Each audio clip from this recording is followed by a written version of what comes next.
군에 필요한 정예 자원을 적기에 충원하고 신속한 병력 동원 태세를 확립하기 위하여 공정하고 정의로운 병무행정 정착을 위하여 우리 청년들 곁에 병역 이행의 든든한 안내자 병무청이 있습니다.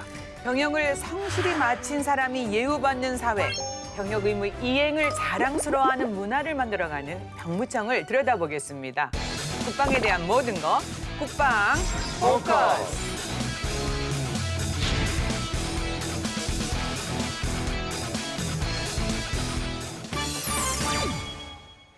모든 국민은 법률이 정하는 바에 의하여 국방의 의무를 진다. 국민이 공감하는 병무행정에 대해 얘기 나눠보겠습니다. 이 자리에 이기시 병무청장님 나오셨습니다. 안녕하세요. 네, 안녕하십니까. 네, 직접 소개 부탁드리겠습니다. 네, 안녕하십니까. 국방가족 그리고 시청자 여러분. 국민으로부터 신뢰받는 병무청. 병역 의무를 이행한 사람들이 자랑스러워하는 대한민국 구현을 위하여 최선을 다하고 있는 병무청장 이기식입니다. 반갑습니다. 안녕하십니까. 한국국방연구원 인력연구센터장을 맡고 있는 안석기입니다. 안녕하십니까. 한국형사법무정책연구원 대외협력실장을 맡고 있는 승재현입니다. 사실 저는 지난 7월 병무청에서 특별사법경찰 10주년 행사에 참여하면서 병무행정에 대해서 더 많은 관심을 가지게 되었습니다. 오늘 토론회를 통해서 우리 병무청과 병무행정에 많은 관심과 응원을 보내주시면 감사하겠습니다. 지난 8월 20일은 병무청 창설 52주년이었고요. 그리고 청장님 취임하신 100일이 되는 날이었습니다. 그동안 청장님 현장도 둘러보시고 또 직접 격려도 많이 해주시고 또 소통하는 자리를 많이 하셨다고 들었습니다. 그간의 행적 궁금해지지 않습니까? 네, 좀 말씀 좀 해주시고요. 병무 업무에 대해서 큰 그림을 그리는 그런 시간이 되셨는지 어땠습니까? 네, 지난 5월 13일 날 병무청장으로 취임한 이후에 제일 먼저 한 것이 현장에서 답을 찾기 위해서 지방청 등 현장 방문을 많이 했습니다. 네. 그리고 그 과정에서 우리 정말 일선에서 수고하고 있는 우리 직원들과 많은 대화를 나누었는데 현장에 있는 어려움을 듣는 아주 소중한 기회였습니다. 이러한 과정에서 느낀 것은 출산 저하에 따라 가지고 병역 자원의 감소가 되고 있는 것에 대한 심각성. 네. 그리고 또 다른 하나는 병역 제도에 대한 국민적 관심이 계속 높아지고 있다는 것을 느꼈습니다. 네. 다시 말해서 병무행정을 둘러싼 여러 가지 환경 변화가 정말 녹록지 않구나 하는 것을 느꼈던 아주 소중한 기회였습니다. 이런 것들은 병무청장으로서 앞으로 근무하면서 병무행정의 큰 그림을 그릴 수 있는 아주 소중한 기회였다고 생각합니다. 네, 그러니까 늘 국민의 눈높이에 맞는 또 적합한 병무 업무를 찾아내야 되는데 그거는 역시 현장에서의 목소리를 잘 또 수용해야 되지 않겠습니까? 그죠. 네. 예, 그리고 이 청장님께서 첫 번째 해군 출신의 청장님이셔서 네. 제가 또 군에 있는 정보통들을 쫙 돌려봤습니다. 이거 그랬더니 어땠습니까? 평가가 어. 이 평소에는 꼼꼼하게 업무를 챙기면서도 후배들을 잘 아우르는 덕장이시다.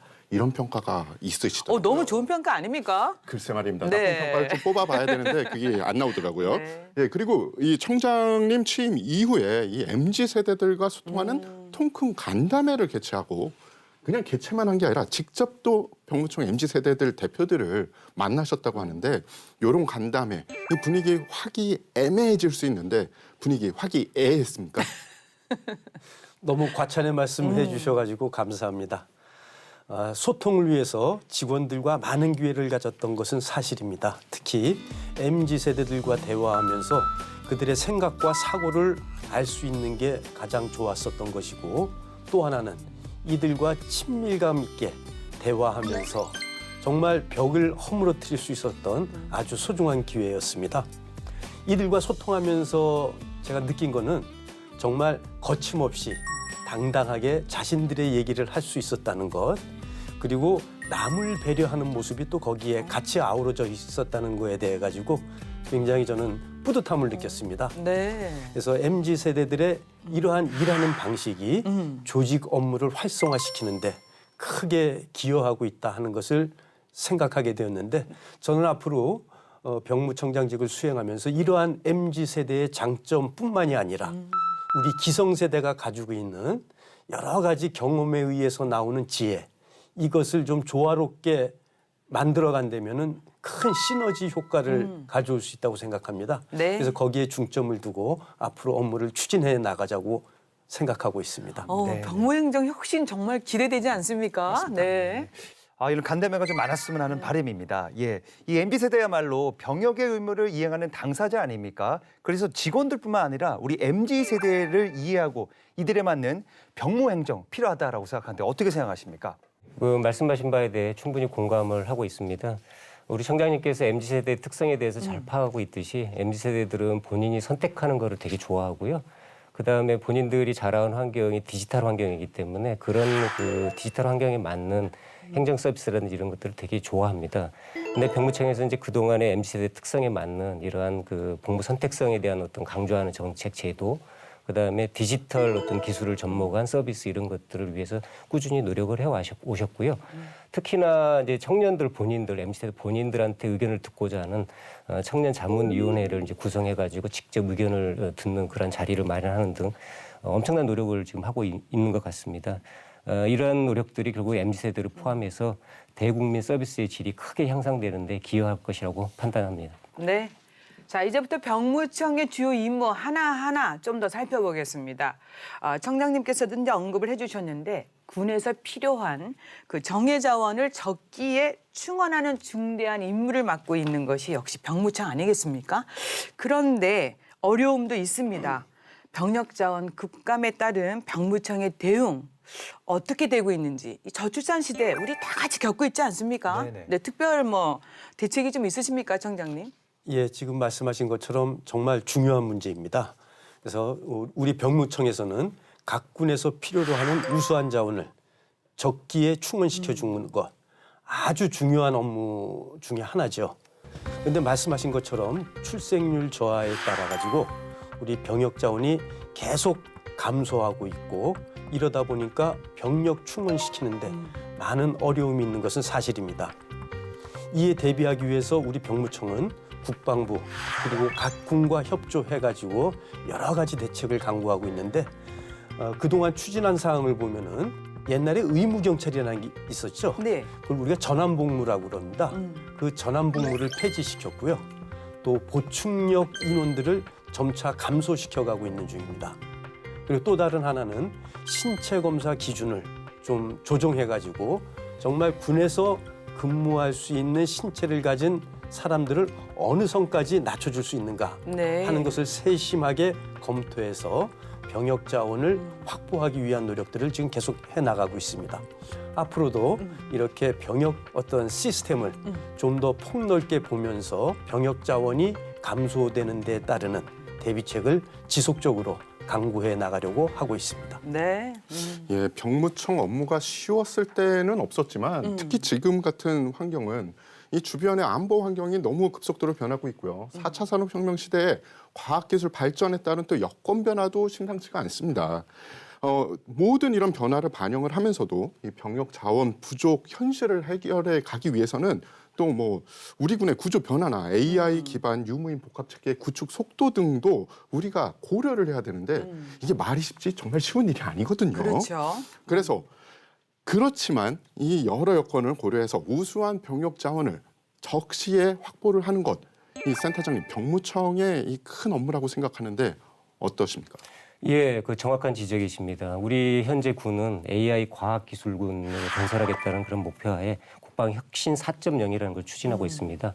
그 주 내용이 말씀하신 대로 유무인 복합체계, AI 기반 어떤 그 지휘통제체계 등등을 다 포함하고 있습니다.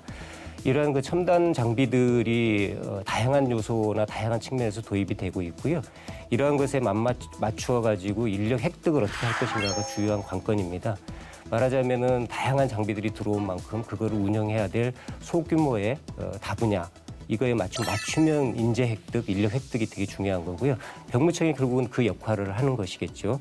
그래서 이에 발맞추어 가지고 병무청은 관련 기술 분야, 어떠한 역량들이 필요하냐, 그리고 어떤 분야에 소요가 있는 것지를 잘 파악을 해가지고 병역 자원을 확보할 수 있도록 노력을 당연히 해야 될 거고요. 예를 들자면은 그 특기를 지금보다 더 세분화해가지고 다분야에 걸쳐서 모집을 해둔다든지 이런 어떤 노력들이 물론 돼야 될 것입니다. 물론 이 노력은 병무청만이 아니고 군과의 철저한 노력과 협의에 의해서 이루어질 그런 단계라고 보여집니다. 네. 네, 정부의 국정 원칙에도 강조됐듯이 우리 사회의 가장 핵심 가치는 공정성입니다. 특히 병력 행정에 있어서 공정성 가장 우선시돼야 할 텐데요. 이 부분 어떻습니까, 박사님? 대한민국에서 가장 무형의 사상 중에 중요한 게 저는 공정과 신뢰라고 생각합니다. 우리 병무청도 이런 공정과 신뢰를 담보하기 위해서 지금도 열정적으로 우리 청장님이 노력하고 계시는데요. 특히 젊은 친구들의 젊은 그 세대에서 가장 중요하게 생각하는 것은 그 공정의 가치인 것이고 그 공정의 가치가 가장 확실하게 들어차야 되는 곳이 병력이라고 생각합니다. 이러한 병력에 있어서 가장 중요한 것은 병력의 처음 시작 단계가 병력 판정이잖아요. 네. 그 병력 판정 이후에 그 병력을 하는 과정에 있어서도 객관성과 투명성이 담보되어야 한다고 저는 생각합니다. 이러한 의미에서 병력 제도는 진짜 제대로 국민들에게 투명하게 공개되어야 하는 네. 부분이 있고 저는 이거보다 더 중요한 게 우리 시민사회의 인식이라고 생각합니다.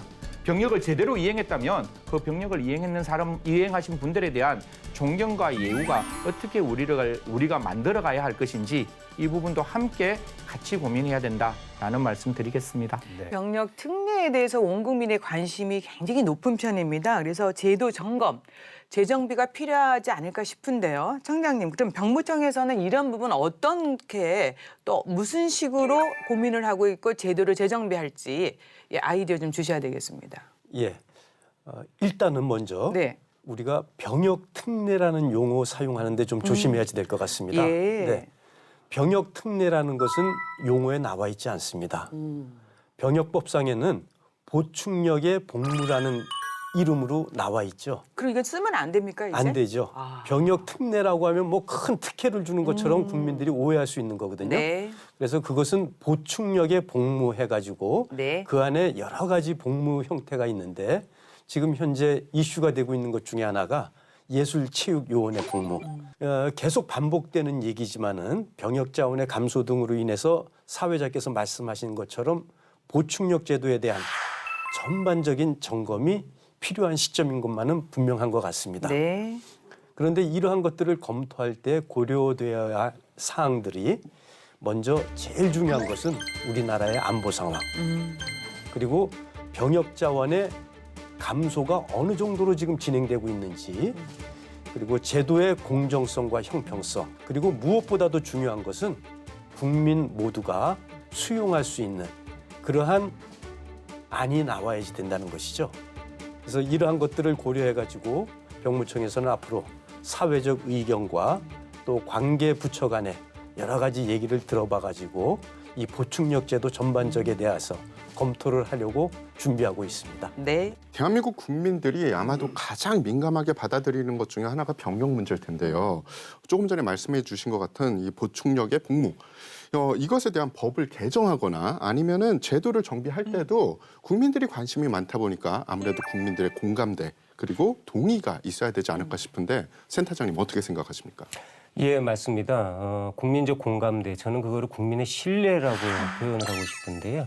신뢰는 어느 제도나 어느 정책에 있어서도 아주 중요한 정책 자산입니다.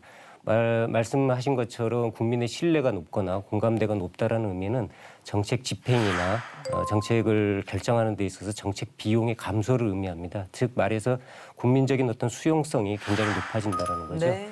그러면은 정책 집행하는 데 있어도 비용을 줄일 뿐만 아니고 그 집행의 수월성들이 담보가 됩니다. 말씀하신 대로 병역이라는 문제는 다른 어떠한 의무랑 다르게 국민의 인적 부담을 해야 된다는 그런 특성들을 가지고 있습니다. 무슨 돈이나 이런 걸로 대체할 수 없다라는 거죠. 네. 그렇기 때문에 국민들이 느끼는 병역 제도나 병역의 의무 이행에 대한 것들에 대해서 어느 의무보다도 가장 민감할 수밖에 없습니다. 그래서 당연히 어떤 병역법의 개정이 있을 때는 다른 어떠한 제도보다도 더 높은 수준의 어떤 국민적인 공감대, 신뢰가 뒷받침되어야 된다고 생각을 합니다. 네. 이 공정성을 얘기할 때 또 이제 병역 자원 부족이 심화될수록 이 병역 판정에 대해서 이제 공정성과 그리고 이제 뭐 형평성을 높이자 뭐 이런 노력이 얘기 나오는데 어떻게 보십니까? 저하고 굉장히 이렇게 원수진 것도 아닌데 저한테는 왜 이렇게 어려운 질문을 주시는지. 민감하죠. 예. 사실 공정이라는 게 병력에서 처음에 말씀드렸다시피 굉장히 중요한 내용이죠. 사실 시청자 여러분 보실 때 제가 넥타이를 이걸 매기 위해서 한 10번 정도 고쳐맸습니다. 왜냐하면 처음에 넥타이의 길이를 잘못 맞추면 그 전체가 어그러지기 때문에 그런 거죠. 사실 공정성의 첫 번째 단계가 저는 병력 판정이라고 생각합니다. 그 판정을 할 때부터 예외가 들어가고 그 판정을 할 때부터 불합리가 들어가면 그 첫 단추가 잘못 끼워지면 마지막 단추는 분명히 어그러질 수밖에 없는 부분이기 때문에 네. 병력 판정에 대해서 국민들이 분명히 이해할 수 있는 투명한 기준과 객관성이 만들어져야 그 병력 전체에 대한 공정성과 형평성이 담보될 수 있다라고 말씀드리겠습니다. 네, 맞습니다. 현재 병력 판정 검사에서 공정성 확보 제일 중요하고 최우선돼야 되는데 병력 자원이 감소되고 있는데 이 부분에 대해서는 또 어떤 대비를 하고 계시는지요, 청장님? 지금 계속 병역 판정 검사에서 공정이라는 얘기가 많이 나오고 있는데 제가 생각하기에 여기서의 공정이라는 것은 병역 의무자, 즉 신체 검사 받는 그 대상자들이 모두 공감할 수 있는 결과가 나와야 그게 진정한 공정이 아닌가 생각을 합니다. 네. 그래서 우리 병무청에서는 병역 판정 검사의 신뢰성을 높이기 위해 가지고 검사 장비를 최신화시키고 또 전문 인력을 확충시켜 가지고 정밀 검사 체계를 지속적으로 구축해 나가고 있습니다. 네. 그뿐만이 아니라 본인들이 검사 결과에 대해서 이의 제기를 했을 때에는 중앙 신체 검사소에서 정밀 신체 검사를 재실시를 하는 이심제를 도입해서 현재 시행하고 있습니다. 예. 그래서 우리 병무청은 정확한 병역 판정을 하기 위한 노력을 이렇게 하고 있다 하는 것을 알아주시고요. 네. 또 하나는 지금 말씀하신 것처럼 병역 자원 부족한 것에 대해서 우리 병역 판정 검사에서는 아까도 제가 한번 얼핏 말씀드렸지만은 그 기준치를 어떻게 설정할 것인가. 그래서 그 기준을 우리 병무청만 해서는 되는 게 아니고 그 인원을 운영하는 각 군에서도 그 기준이 굉장히 중요하게 적용될 수가 있거든요. 같이 협조해가지고 병역 판정 검사의 기준을 재정립해가지고 우리 병역 자원이 감소되는 거에 따르는 대비책을 지금부터 강구해 나가고 있습니다. 네. 우리가 흔히 병역의 의무는 신성하다, 신성한 병역 의무라고 이야기를 하는데 그러면은 문제는 사회적으로 그 병역 의무를 성실히 이행한 사람들을 어떤 대우를 해주느냐 네. 이게 굉장히 중요해요. 왜냐하면 신성한 의무이기 때문에 나는 정말 성실히 군 복무를 했는데 나와서 사회를 봤더니 나에 대한 예우가 별로 없어. 그러면 나는 도대체 뭐 했나 이런 생각이 들거든요. 그리고 미국이나 선진국을 보면 국가와 국민을 위해서 신성한 군 의무를 한 사람들 예우해 주는 게 거의 뭐 사회 문화화돼 네. 돼 있는데 약간 이 한국은 그런 면에서 조금 떨어지는 게 있지 않나 제 생각이 드는데 센터장님 어떻게 생각하세요? 예, 병역을 성실하게 이행하신 분들에 대한 예우와 뭐 존경 등등 뭐 이런 것들은 너무나 다 공감할 수 있는 그런 측면이라고 생각을 합니다. 특히나 이런 이행하신 분들이 실질적으로 그런 혜택을 받을 수 있어야 된다는 거는 당연한 것 같고요.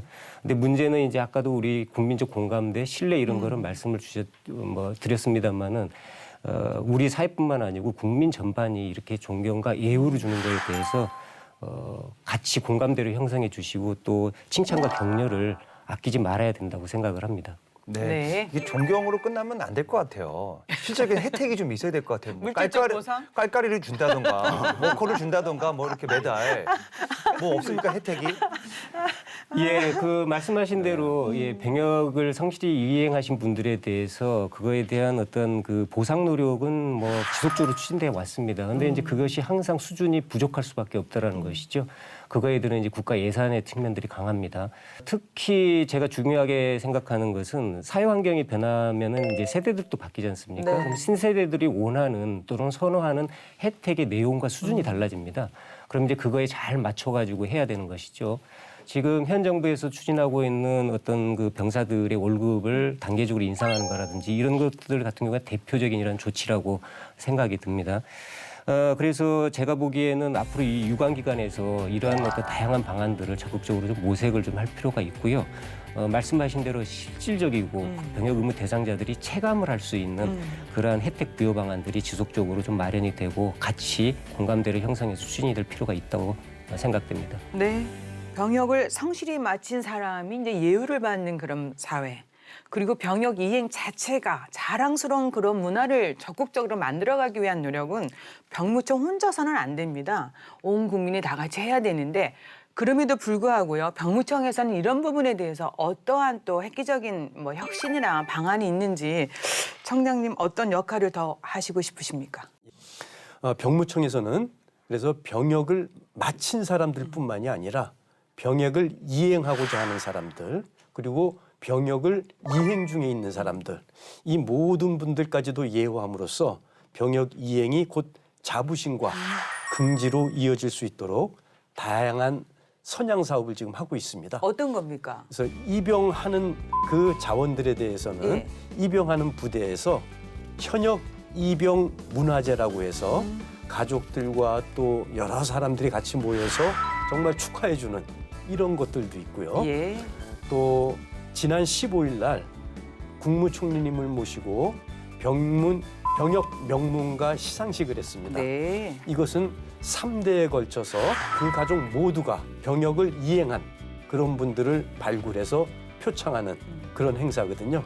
그래서 이러한 것들을 통해서 본인들이 자부심을 가질 수 있고 또 이것을 홍보함으로 해가지고 국민들이 그런 분들을 격려해 줄 수 있는 이러한 자리를 마련하기 위해서 많은 노력을 하고 있습니다. 예, 이 병역을 이행한 게 자랑스럽다. 이런 문화는 심지어 저 때부터 있었고 지금 뭐 신세대들한테 물어봐도 그런 면은 있습니다. 네. 근데 반면에 이 병역 면탈이나 병역 기피는 아주 예전에는 오히려 그게 능력이다. 뭐 이런 나쁜 그런 것도 있었어요. 근데 점점 나아지긴 했으나 네.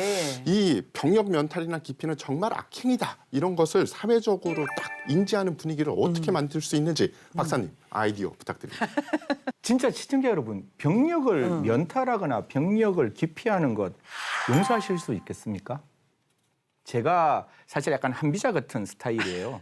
저는 죄 있는 사람 반드시 끝까지 발본색원에서 끝까지 처벌하자 이런 사람인데 대한민국 헌법에 국방의 의무가 있고 국방의 의무가 있는 사람이 의도적이고 계획적으로 자기의 병력을 면탈하고 기피하기 위해서 자기 신체를 손상한다든가 또 다른 기타 방법을 써서 면탈을 한다면 저는 그건 용납할 수 없는 일이라고 생각합니다. 예. 그렇기 때문에 이러한 병력 면탈을 하거나 기피하는 것을 막기 위해서는 첫 번째 이유를 살펴야 돼요. 그 이유가 뭔가 하면 그 이유 중에 첫 번째가 완전 범죄를 할 수 있다는 그 기대 심리가 있는 거예요. 내가 이 정도 하면 모를 거야. 이걸 어떻게 발각할 수 있지? 이런 기대 심리를 우리는 억제시켜야 되는 것이고 그 억제시키기 위해서는 과학적인 수사 기법이 들어와야 한다라는 겁니다. 그렇기 때문에 이러한 병력 면탈과 기피를 좀 발본색원하고 그다음에 이러는 사람을 일망타진하기 위해서는 우리 병무청에 있는 특사경이 조금 더 활성화되었으면 하는 마음입니다. 네, 병무청이 특별사법경찰 제도를 운영해 온 지 벌써 10년이 됐습니다. 자, 그렇다면 그간의 성과와 병역 면탈 방지를 위해서 병역 기피 대상자에 대한 특별사법경찰권 수사 범위 확대 등 실효성 있는 대책 더욱 보완을 해 나가야 할 텐데 아까 아이디어 살짝 주셨지만 조금 더 방안 이거는 먼저 해야 된다 있으면 뭐 과학수사법 말고 또 있으면 말씀해 주세요. 예. 2012년에 특별사법경찰이 만들어졌고 그래서 지금 10주년이 됐는 겁니다. 네. 그냥 특별사법경찰이 있었다면 제가 이런 얘기 안 하겠는데 이미 그 10년 동안 550명이라는 병력 기피자와 병력 면탈자를 이미 특사경이 그것을 발견하고 그걸 기소하고 그 병력 면탈자들에 대해서 죄값을 치르게 했습니다. 그런데 이제 병력 면탈이 이제 시청자 여러분께 혹시나 이게 방법을 이야기를 해드릴까봐 수법은 제가 말씀 안 드리는데 아까 네. 말씀드렸다시피 굉장히 과학화되고 있어요. 그렇기 때문에 수사하는 사람 즉 어떤 범죄자들은 아날로그 시대에서 디지털 시대로 바뀌고 있는데 수사의 방법이 여전히 아날로그에 남아 있다면 그들을 잡을 수 없는 거거든요. 그래서 사법 경찰에 대한 수사 범위와 그다음 강력 수사의 조직 확대를 좀 허용해 주셨으면 하는 게 시민의 한 사람의 마음으로 꼭 좀 앙청드리도록 하겠습니다. 네, 병무청은 청년들이 성실하고 공정하게 병력을 마칠 수 있도록 병력 이행 안내자로서 책임을 다해왔습니다. 최근에 병력 진로 설계 진로 센터를 부산과 춘천에 설치했습니다. 병력 이행 편익을 도모하기 위해서 병무청의 노력은 계속되고 있습니다. 자, 이 부분 소개 좀 더 부탁드리겠습니다. 청년들이 군 입대를 앞두고 굉장히 두려워하는 마음을 많이 가지고 있습니다. 네. 그 이유가 뭐냐면은 사회와 단절되는 거에 대한 두려움. 또 두 번째는 전역 후에 생기는 경력 단절로 인해 가지고 사회 복귀의 어려움. 이 두 가지가 가장 큰 두려움으로 다가오는 것이죠. 네. 그래서 병무청에서는 미래를 준비하는 이러한 청년들에게 병역 이행이 학업이나 경력의 단절이 아니고 오히려 사회로 진출하는데 디딤돌의 역할을 할 수 있도록 만들어주려고 하는데 그 가장 대표적인 것이 사회자님께서 방금 말씀하신 병역 진로 설계 지원센터입니다. 현재 6개 지역에 설치가 되어 있고 6곳입니까? 네, 금년에 이제 부산하고 춘천에 병역 지원 설계센터를 건축을 했고 네. 이제 내년에 수원과 인천에 또 이제 저희들이 만들려고 노력을 하고 있는데 예산 압박을 많이 받고 있습니다. 그러시군요. 잘 네. 됐으면 좋겠다는 바람이고요. 이러한 것들을 통해 가지고 여기서 하는 일들이 입영 전, 입영 중, 전역 후까지도 다 설계할 수 있도록 1:1 상담을 해줍니다. 그래서 입영 전에는 1:1 상담을 통해 가지고 그 자원들이 자기의 경력과 전공에 따라서 군에 가서 어디에 복무하는 것이 좋을지 안내를 해주고 예. 그 안내를 받은 자원이 군에 가면은 자기가 안내받은 그 분야에서 근무를 할 수 있도록 해주는 것이죠. 그리고 전역 후에는 노동부라든지 중소기업청이랑 협조를 해가지고 그 경력에 걸맞는 직업을 선택할 수 있도록 도움을 주는 이런 안내 역할을 많이 하고 있습니다. 그리고 이것이 지금 6곳에뿐이 설치가 안 돼 있기 때문에 이러한 지원을 받을 수 있는 인원이 굉장히 적죠. 네. 그래가지고 저희들이 찾아가는 서비스 또 온라인 서비스를 해가지고 세심하게 살펴서 이러한 정보를 제공받지 못하는 의무 복무자들이 없도록 하기 네. 위해서 많은 노력을 하고 있는데 앞으로 국회에서도 이러한 예산들을 많이 좀 책정을 해 주신다면은 많이 설치할 수 있을 것 같습니다. 네. 네. 최근 그 병역 의무자들이 군대를 좀 가고 싶다는 분들이 좀 많아요. 요즘 뭐 군대 좋아졌잖아요. 사실 월급도 좀 오르고 뭐 이제 핸드폰도 사용하고. 뭐 식단도 좋아지고요. 네네네. 네. 근데 이제 원하는 시기에 입대를 못해서 고민인 분들이 많다고 들었는데 이거 좀 뭐 좀 대책이 좀 필요하지 않습니까? 말하자면 현역병으로 이제 입영을 하시고 싶어 하시는 분들은 본인들이 선호하는 시기들이 있습니다. 그리고 본인이 또 하고 있는 그 전공이라든지 능력들이 또 군에서 필요한 그 시점하고 안 맞는 그런 경우들도 있고요. 또한 또 계절적인 요인도 좀 있습니다. 뭐 아무래도 추울 때나 뭐 혹한기 혹서기 때는 좀 가기 싫어하시겠죠. 근데 군의 입장에서는 군의 병력을 이제 일관되게 유지를 해야 되니까 연중 균형된 어떤 인력 충원을 이제 필요를 합니다. 또 필요한 어떤 소요 분야를 또 다룰 수가 있고요.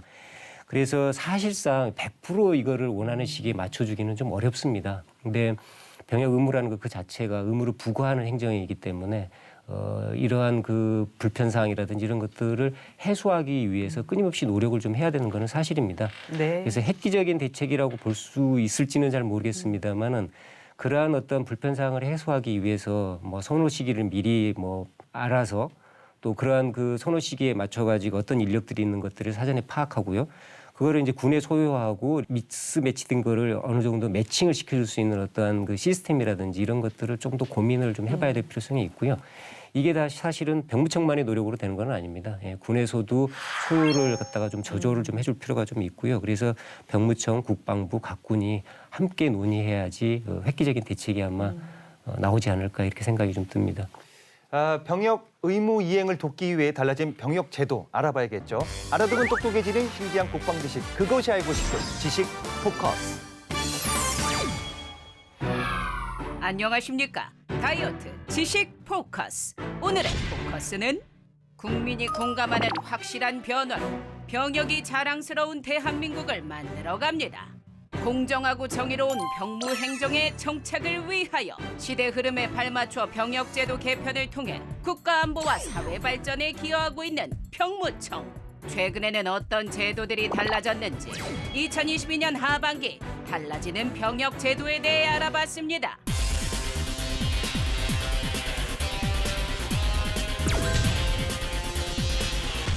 (2022년) 하반기 달라지는 병역제도 첫 번째, 입영을 앞둔 청년들의 병역과 진로를 연계한 상담 서비스가 확대됐습니다.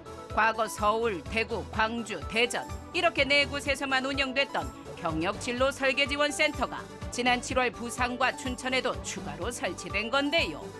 병역 진로 설계 지원 센터는 입영 전 병역과 진로에 대한 궁금증을 해소하고 개인 적성에 맞는 분야를 찾아 군 복무를 할 수 있도록 지원해주는 서비스로 이제 더 많은 지역의 청년들이 가까운 곳에서 전문 상담 서비스를 받을 수 있게 됐습니다. 2022년 하반기 달라지는 병역제도 두 번째, 입영 후 군부대 신체 검사를 대체하는 입영 전 병무청 입영 판정 검사 대상이 확대되었습니다. 과거에는 육군 제2작전 사령부 예하 사단 입영자에 대해서만 입영 판정 검사를 실시했는데요. 지난 7월부터는 지상작전 사령부 동부권역 6개 사단 입영자까지 확대 실시됐습니다. 2025년까지 연차별로 입영 판정 검사를 확대해 나갈 예정이라고 하네요. 2022년 하반기 달라지는 병역제도 세 번째, 모집병에 지원할 수 있는 기술 자격 면허 종류가 확대됩니다. 그동안은 군특기와 연계된 분야 전공자나 국가기술 자격 또는 일반 자격 취득자만 모집병에 지원할 수 있었는데요. 지난 7월부터는 일학습 병행 자격 취득자도 모집병으로 지원 가능. 국가기술 자격과 동등한 수준으로 평가 점수가 부여된다고 하네요. 2022년 하반기 달라지는 병역제도 네 번째, 국군 체육부대에서 운동선수로 복무하는 일반병, 즉 선수를 병무청에서 모집 선발합니다. 그동안은 군에서 직접 선발했다면 올해 9월부터는 병무청에서 직접 국군 체육특기병으로 모집 선발한다고 하네요. 2022년 하반기 달라지는 병역제도 다섯 번째, 장애학생 활동 지원 분야에서 근무하는 사회복무요원 특별휴가가 확대됩니다. 그동안 사회복무요원의 특별휴가는 사회복지시설에서 근무하는 경우 연 10일 이내, 그 외 분야는 연 5일 이내였습니다. 그러나 장애학생 활동 지원 분야의 경우 업무 환경 및 난이도가 다른 분야에 비해 높은 점을 고려해 사회복지시설 근무자와 같이 특별휴가 기간이 연 10일 이내로 확대되었습니다. 2022년 하반기 달라지는 병역제도 여섯 번째, 병역 준비역으로 편입된 사람에게 병역 이행 절차 등이 안내됩니다. 안내 대상자로는 매년 18세가 되는 병역 판정검사 대상자로 병역 준비역 편입 사실, 현역 보충역 복무제도 등이 안내됩니다. 2022년 하반기 달라지는 병역제도 일곱 번째, 예비군으로 편성된 사람에게 병역 이행 절차 등이 안내됩니다. 안내 대상은 2022년 7월 5일 이후 예비군에 편성된 사람으로 예비역 편입 사실, 예비군 복무기간, 비상시 병력 동원 소집, 평상시 병력 동원 훈련 소집 및 연기, 병역 처분 변경 신청 절차 등이 안내됩니다. 지금까지 2022년 하반기에 달라지는 병역 제도에 대해 알아봤는데요. 더 자세한 정보는 병무청 누리집을 통해 확인할 수 있습니다. 병무청은 앞으로도 우리 청년들이 좀 더 공정한 병역 이행을 할 수 있도록 든든한 안내자 역할을 할 것입니다. 우리 청년들이 병역 의무 이행을 자랑스러워하고 병역 이행 과정에서 최고의 예우를 받을 수 있도록 앞으로도 병무청에 최선을 다할 것을 약속합니다. 네, 병무청의 또 중요한 임무 중 하나가 바로 전시에 군에서 필요로 하는 병력을 또 적기에 충원해 주는 거 아니겠습니까? 현대전에서 이렇게 동원 병력 적시 충원은 전쟁의 승패를 좌우할 만큼 굉장히 중요합니다. 그래서 이 부분은 어떻게 해야 되는지 센터장님. 네, 그 중요성이 더욱 커진다는 말씀에 전적으로 공감을 합니다. 특히 이제 상비 병력이 인적 자원의 부족으로 인해 가지고 줄어들 수밖에 없는 상황에서 동원 병력에 대한 중요성은 더 강조될 수밖에 없는 거죠. 뭐 말씀하신 대로 특히 전시가 된다고 그런다면 상비 병력 가지고 다 싸울 수는 없기 때문에 동원의 중요성, 그 예비 전력의 중요성이라는 것들은 아무리 강조해도 지나치지 않다고 보여집니다. 방금 전에 말씀드린 것처럼 이러한 그 동원 병력의 중요성이라는 거는 병력 자원이 감소하고 있는 상황. 그다음에 전적으로 또 그 상비 병력이 가지고 있는 그 인력 규모 가지고는 전시에 사실은 2배, 3배 정도까지의 그 동원된 인력들이 필요한 그런 상황이 발생할 겁니다. 네. 전면전 상황이기 때문에 그래서 적시적인 어떤 병력 동원은 굉장히 중요합니다.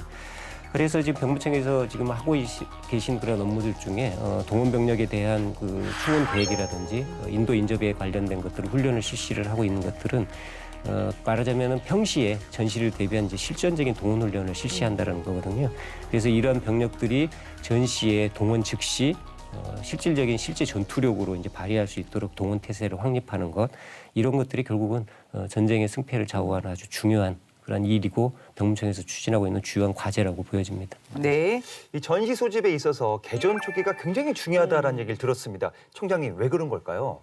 아무리 조기 경보가 잘 돼 있다 하더라도 기습을 당할 수뿐이 없습니다. 그러다 보니까 개전 초에는 전사상자가 많이 나오고 있죠. 그리고 전쟁을 수행하기 위해서는 기존에 있는 부대들에게 기능을 더 시켜줘야지 되고 또 새로 창설되는 부대들도 있습니다. 이러한 것들이 동원령이 발령되면서 개전 초기에 굉장히 많은 소요가 있는 것이죠. 네. 그래서 개전 초에 이러한 소요들을 동원 병력이 채워줘야 하기 때문에 필요한 규모의 병력 동원이 계획대로 이루어져야 하는 것.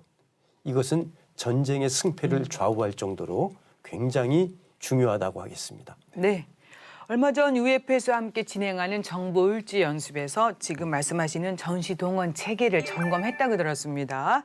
네, 이 부분 어떻게 또 우리가 이해를 하면 좋을까요? 지난번에 을지 연습을 통해 가지고 저희들이 연습했던 것은 기존에 정부 각 부처가 가지고 있는 전시 계획이 있습니다. 그중에서 우리 병무청은 전시 동원 계획이 있는데 이 계획이 과연 전시에 제대로 시행될 수 있을 것인가. 굉장히 이건 중요한 것이거든요. 네. 그래서 그것을 하나하나 따져보는 것이 그 훈련의 가장 중요한 목적이었습니다. 이것이 왜 중요하냐면은 전시에 제한되는 여러 가지 요소들이 이 계획에 충분히 반영되어 있는 것인지 또 전시에 발생할 수 있는 우발적인 상황 이러한 것들이 잘 반영되어 있는지 이런 것들을 봐야 하는데 사실 우리가 책상에 앉아서 계획을 수립하다 보면은 미처 생각지 못한 것들이 실제 상황에서 나타날 수 있거든요. 네. 그것을 찾아내는 것이 이번 을지 연습의 가장 중요한 목적이었습니다. 네. 그래서 이번 연습을 통해서 나타난 여러 가지 미비점들도 있었기 때문에 그것을 보완해 나가면서 완벽한 동원 계획을 수립해 나가는 그러한 좋은 계기가 되었습니다. 네. 이렇게 이제 코로나19로 또 중단됐던 병력 동원 훈련 소집이 2년 6개월 만에 또 재개되지 않았습니까? 예, 원활히 잘 이루어질 수 있도록 이제 해야 되는데 지금 순조롭게 잘 진행되고 있는지 어떻습니까? 우려의 목소리도 좀 있더라고요. 예. 사실 저희 병무청에서도 이번 동원 훈련을 시작하면서 과연 이것이 잘 진행될까 하고 우려가 있었던 것은 사실이었습니다. 그런데 진행하면서 그 우려가 기우였구나 하는 것을 알게 되었는데 계획된 훈련이 정말 잘 진행되었고 또 아직도 코로나19가 감염이 계속되고 있지 않습니까? 네. 그래서 거기에 대한 감염을 최소화시키려고 했는데 코로나19 확산도 나타나지가 않았습니다. 그리고 무엇보다도 중요했던 것은 여기에 참가한 인원들이 예년보다 오히려 높아졌습니다. 그래가지고 이러한 소집 훈련 대상자들도 이 훈련의 중요성을 알았기 때문에 네. 이렇게 적극적으로 참여했던 것이 아닌가 그런 생각을 해봤습니다. 아무튼 예비 전력 강화와 신속한 병력 동원 태세 확립을 위해서 이렇게 동원 훈련이 재개된 것을 굉장히 다행스럽게 생각하고요. 적극적으로 참가해준 우리 예비군들께도 이 시간에 감사의 말씀을 드리고 싶습니다. 네. 이 동원 소집을 이제 다들 참여하시는데 오랜만에. 근데 이제 기피하는 사람도 있을 것 같아요. 이런 분들 처벌 받아야겠죠? 어떤 처벌이 있을까요? 당연히 처벌해야 되지 않겠습니까? 병력법 90조일 거예요. 병력법 90조에 보면 이러한 예비군 동원 훈련을 기피한 사람, 이건 정당한 이유가 없을 때 해당되는 건데요. 이게 아마 1년 이하의 형사처벌이 가능할 수 있도록 규정되어 있습니다. 정당한 이유 없이 예비군 동원 훈련을 기피하면 이거 병무청에서 고발 조치 받습니다. 네. 고발 조치 받고 또 한 가지 더 말씀드릴게요. 이거 안 받았다고 없어지는 거 아니에요. 올해 안 받으면 내년에 그거 받으셔야 돼요. 그렇기 때문에 절대로 지워지지 않는 지우개라고 생각하시고 통지서 오면 꼭 그 정당한 이유를 밝히시면 괜찮은데 없다면 꼭 참여하셔야 되고 제가 특사경을 하고 있으니까 네. 특사경 이야기 한번 더 드릴게요. 이러한 동원 기피자들 특사경 수사 범위 안 들어가요. 그러니까 병무청에서 이런 어떤 예비군 훈련에 의도적으로 기피하는 사람들 수사할 수 없다 보니까 사실 이게 발각도 어렵고 사후 처리도 어려우니까요. 이 부분도 수사 범위 조금 확대가 되었으면 하는 마음이 분명히 마음속에 있습니다. 이 부분 꼭 법률적으로 해결해야 되는 부분이니까요. 이 부분도 같이 국회와 또 이 법을 주관하는 주관 부서에서 좀 생각해 주셨으면 하는 마음입니다. 자, 앞으로 계속 이어질 동원 소집 훈련, 총장님 어떻게 예정되어 있습니까?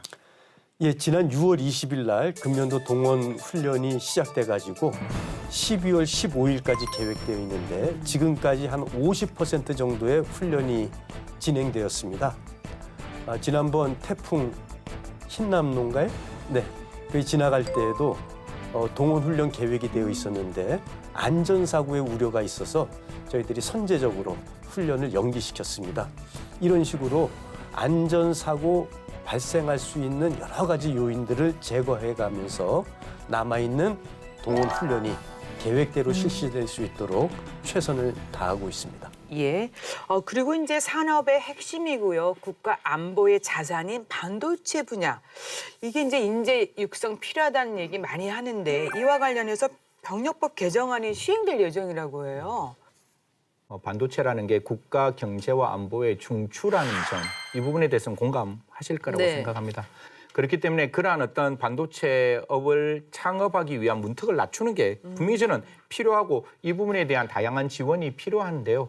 뭐 아까 제가 말씀드렸다시피 그런다고 해서 이게 형평성과 객관성을 또 완전히 벗어나면 안 되기 때문에 뭐 병력법 시행령 개정안을 이제 우리 병무청에서 추진하고 있다라고 하니까요. 다양한 지원 방법을 좀 모색해서 형평도 맞고 객관도 맞고 국가의 경제와 안보도 지킬 수 있는 진짜 양수겹장을 같이 할 수 있는 시행령이 만들어졌으면 하는 희망을 가지고 있습니다. 네.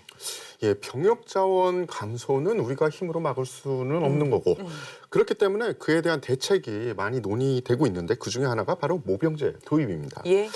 그래서 그에 대한 논의 꾸준히 연결이 되고 있고 꾸준히 이어지고 있는데 이 센터장님 어떻게 보세요? 우리가 이제 호주머니에 가지고 있는 주요한 자산인 인구 규모가 생각했던 것보다 더 줄어들고 있다는 것이 우리 이제 목전에 닥친 상황이고요.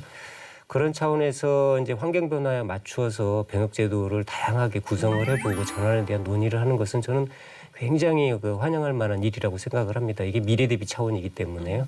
그렇지만 이제 실제로 제도를 도입하느냐 안 하느냐의 문제는 좀 다른 차원이라고 보여집니다. 근데 현재 시점에서 줄어드는 어떤 병력 규모, 그다음에 이런 것들을 대비한 어떤 노력들 차원에서 놓고 볼 때는 즉각적인 어떤 노동제 도입은 좀 어렵다고 보여집니다. 현재 지금 정부에서 추진하고 있는 AI 과학기술부의 어떤 건설, 그리고 그거를 통한 국방 혁신의 추진 이런 것들이 결국은 이러한 그 환경 변화에 대한 대응이기도 합니다. 그래서 이러한 노력들을 통해 가지고 병역 자원 감소에 대비를 하고요. 더불어서 급격하게 변화하는 안보 위협이라든지 이런 환경에 대응하는 것이 현 시점에서는 현실적으로 더 적절한 대안일 거라고 보여지고요. 논의 자체는 지속적으로 이루어져야 된다고 생각을 합니다. 그래요. 급변하는 국가 안보도 고려해야 되고 세계 정세도 고려해봐야 되고 또 인구 절감 시대 아닙니까?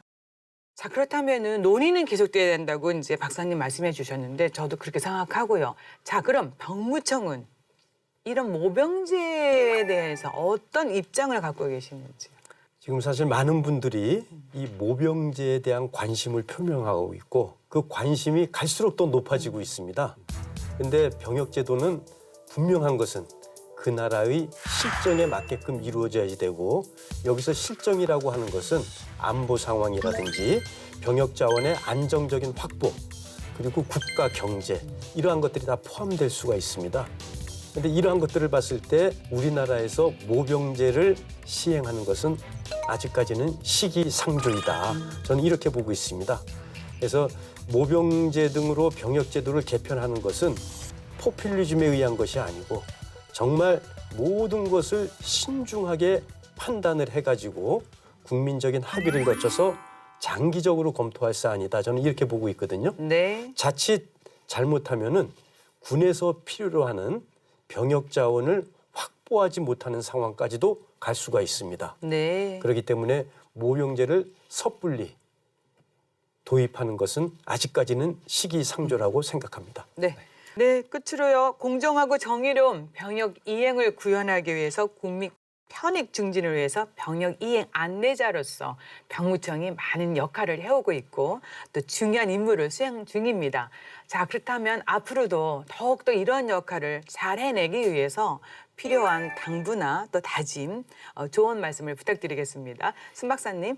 네, 사실 뭐 저는 이제 외부에 있는 사람으로서 이제 병무청에 있는 일들을 옆에서 지켜봤고 우리 청장님이 이제 지금 100일을 맞이하고 계시는데요.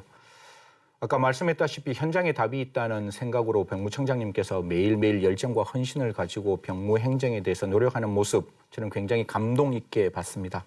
하지만 조금 제가 병무청의 그냥 국민의 한 사람으로 조금 더 부탁드리고 싶은 이야기는 병무 이행에 대한 객관성과 공정성은 조금 더 높아져야 할 것이라고 생각합니다.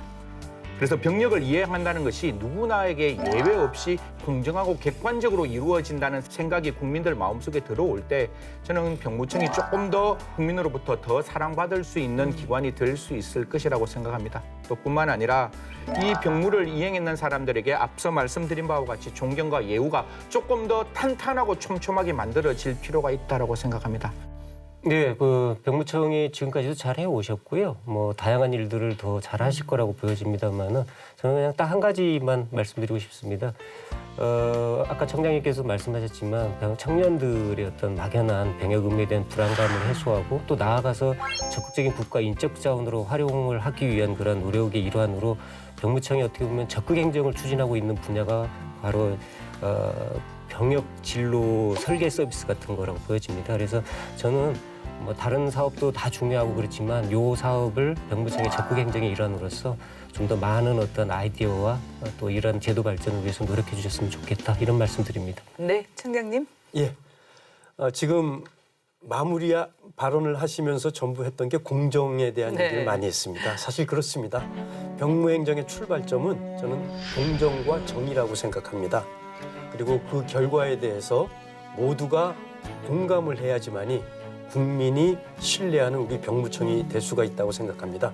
이를 위해서 병무청은 공정한 병역 이행 문화가 정착되도록 노력을 하려고 하고 있으며 병역 이행 안내자로서의 역할에도 최선을 다해가지고 국민으로부터 신뢰받는 그러한 병무청을 만들어가도록 하겠습니다. 앞으로도 국민 여러분의 많은 관심과 성원 그리고 필요할 때는 따끔한 채찍도 부탁드리겠습니다. 감사합니다. 네, 맞습니다. 병역 의무가 공정하고 병역 이행이 자랑스러운 선진 대한민국 강군 건설을 위해서 병무청 더욱더 애써주시고요. 두 분 또 지혜 주시고 또 조언도 많이 부탁드리겠습니다. 네, 오늘 도움 말씀 잘 들었습니다. 고맙습니다. 감사합니다. 우리 군의 정예 자원을 적기 충원하고 신속한 병력 동원 태세를 확립해 나가는 병무청입니다. 공정하고 정의로운 병무행정 정착을 위해서 최선을 다하는 병무청의 노력에 국민 여러분의 아낌없는 관심과 성원을 부탁드립니다. 국방에 대한 모든 것 국방 포커스 오늘 여기까지입니다. 저희는 다음 시간에 다시 찾아뵙겠습니다. 감사합니다. 감사합니다. 감사합니다.